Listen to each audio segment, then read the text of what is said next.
Phil. Welcome to the first of my Landrover workshop DVDs. Over the next hour or two, we'll be basically pulling this one apart for a service and changing the basic bits, air, oil and fuel, and looking at the brakes and oils and everything else that you're supposed to do, and we'll find a few little bits probably that will benefit from some attention that you can do whenever you want, really, as often as you want. Right, let's see.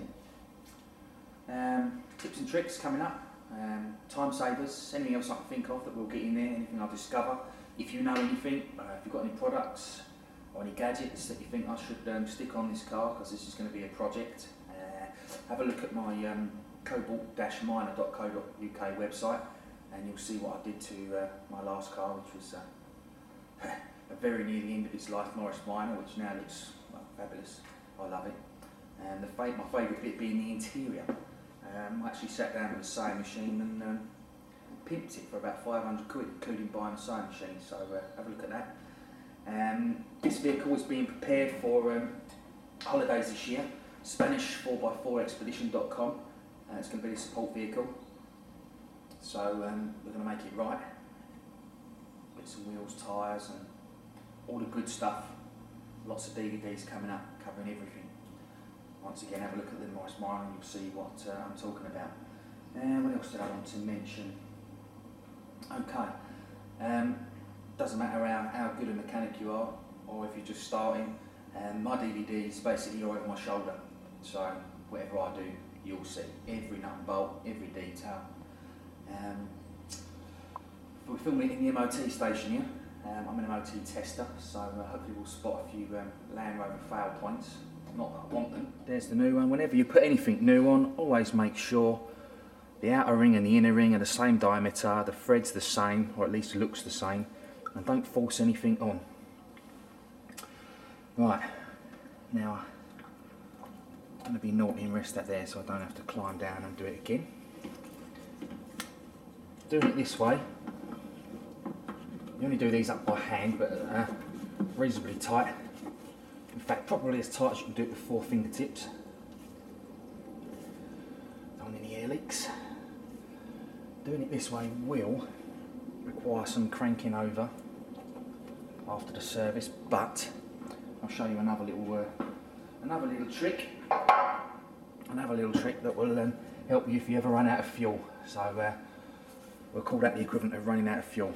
Right, okay, so oil's finished dripping, so just going to unwind that, but it will still be having oil in it, and it weighs quite a bit, just out of interest, so keep your hand around the bottom securely, especially if you're laying on your back on the floor with the car up on ramps doing it yourself. Oh, there's some more muck there, lovely.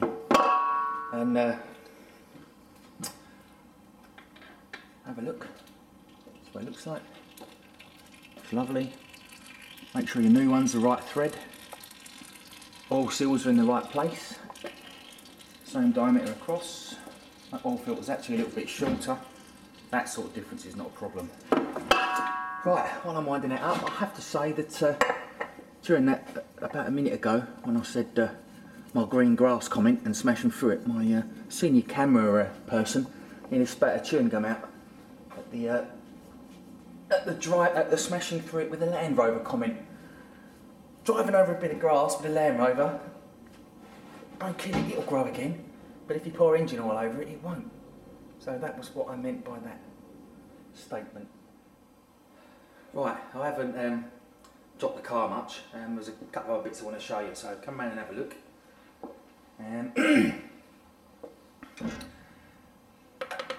There's some play in the swivel housing on this setup, and also wheel bearings. When you test for a wheel bearing, you can spin it and it can be noisy, and you're not allowed to foul it. You can only foul an MOT for excessive play, i.e. dunk dunk dunk dunk dunk when you're rocking the wheel, and roughness of rotation.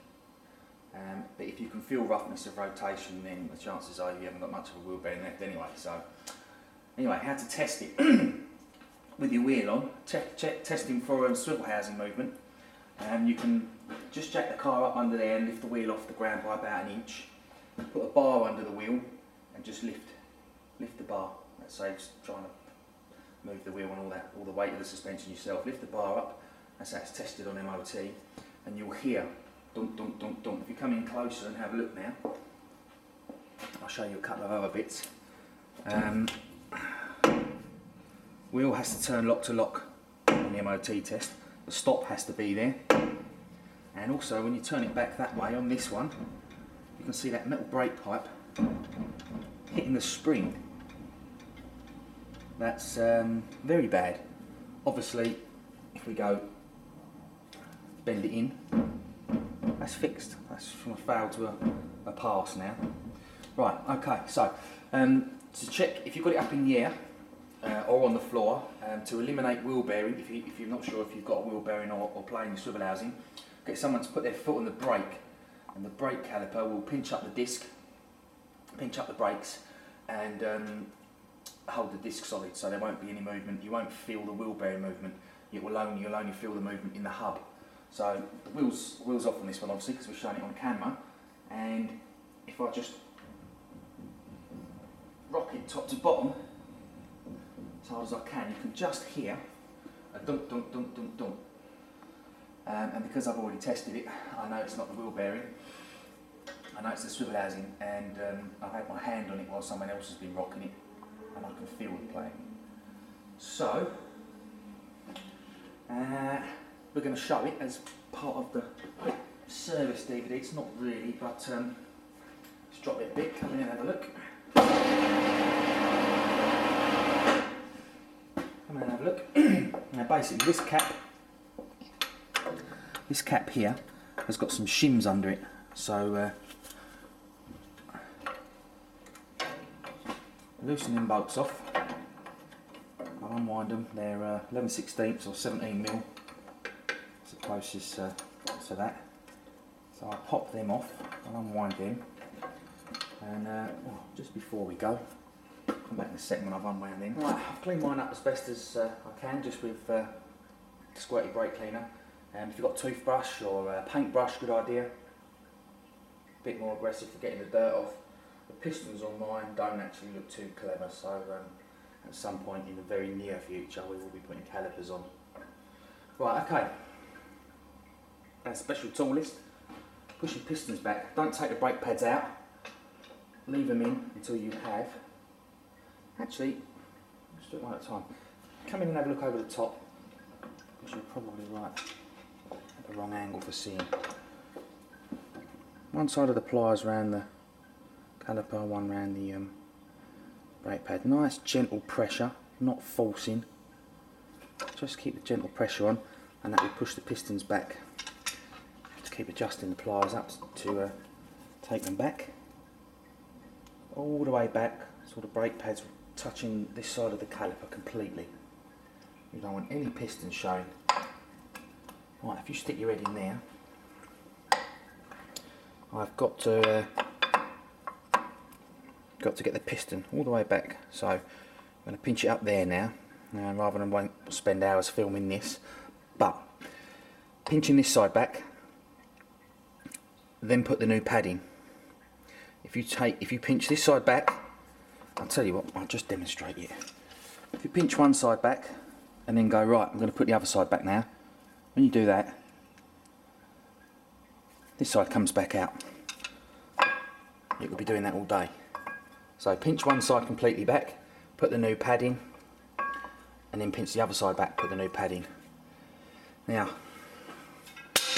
one last little detail before pads go in. So I'm not fitting pads. Let's show this stuff. Copper grease. Anti-seize assembly compound. Prevents seizure, blah blah blah, stops brake disc squeal. Good stuff. Stops bolts rusting in holes and everything. The part of the pad that touches the disc, don't put any grease on it. Bad things will happen.